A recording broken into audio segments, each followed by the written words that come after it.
Good morning.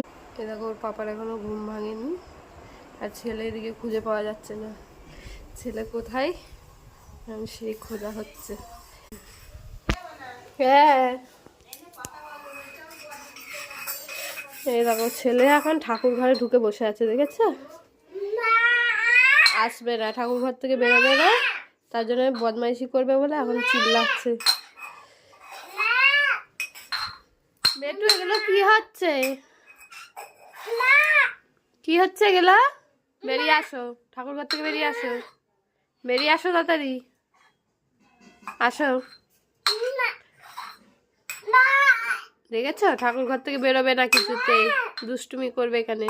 এই দেখো এখানে হিসু করে দিয়েছে আবার, এত বদমাইশ। বেরিয়ে আয়, ঠাকুর ঘর থেকে বেরিয়ে আয়। ওরাও কি